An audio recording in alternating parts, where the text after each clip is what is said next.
Hello everyone, welcome back to the channel. Today we are going to take a deep look at Halloween 2018 Kill Count, a film that revitalized one of the most iconic horror franchises in history by cutting away the complicated sequels and bringing the story back to its roots. The film positions itself as a direct continuation of the original 1978 classic, ignoring all other timelines, and it does this with an approach that is both modern and nostalgic. The exterior of Halloween 2018 is carefully crafted to set a tone that is menacing and unsettling. It relies heavily on shadow play, on empty suburban streets, on dimly lit houses, and on the eerie silence of Haddonfield.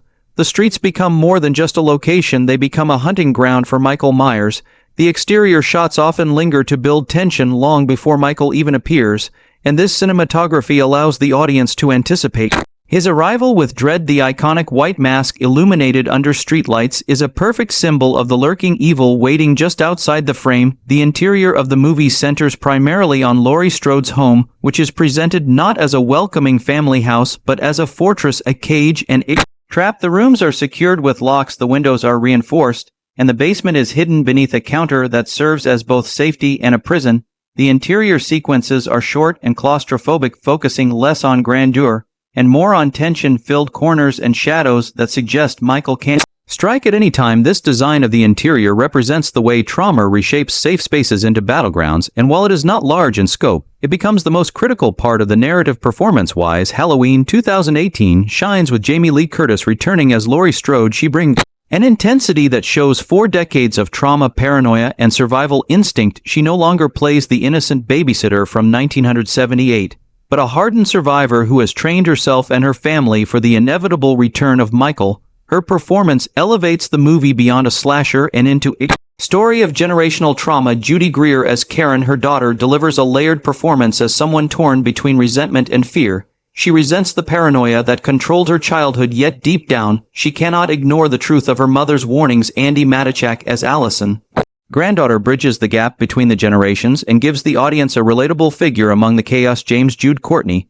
as Michael Myers captures the physicality of the Shape with slow, calculated movements that make him feel unstoppable. And Nick Castle, the original Shape, provides iconic moments that bring history full circle. The performances across the board give weight and humanity to a story about inhuman evil. Safety features in Halloween 2018 are both literal and metaphorical. Laurie has transformed her home into a labyrinth of locks, reinforced doors, security gates, and trap mechanisms, but what makes the safety features most interesting is how they also represent her lack of peace. Her safety is never natural but forced and obsessive. Michael constantly violates what should be safe spaces. He moves through houses, streets, and bathrooms without resistance, demonstrating that safety is an illusion when facing pure evil. The film balances this duality, making safety both a comfort and a curse. The unique selling points of Halloween 2018 are what set it apart from other slasher revivals. It reconnects directly to the 1978 original and ignores the decades of sequels that made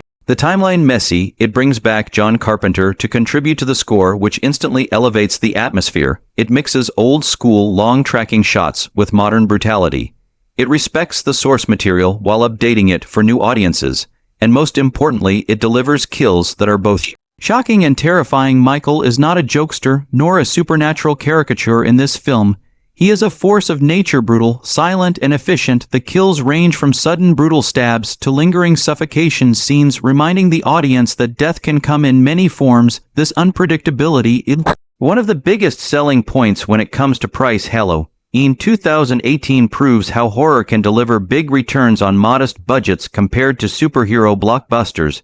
The film was relatively inexpensive yet grossed hundreds of millions worldwide because it tapped into nostalgia, quality filmmaking, and strong performances. The value for audiences is massive. Fans of the franchise finally received a worthy continuation, and newcomers got a terrifying slasher that required no prior knowledge. The return on investment proved that horror, when done right, is still one of the most profitable and beloved genres in cinema. The conclusion is that Halloween 2018 is more than just a kill count. It is a reimagining of a franchise that had lost its way. It gave Michael Myers back his power as a terrifying figure. It gave Laurie Strode her most compelling arc yet.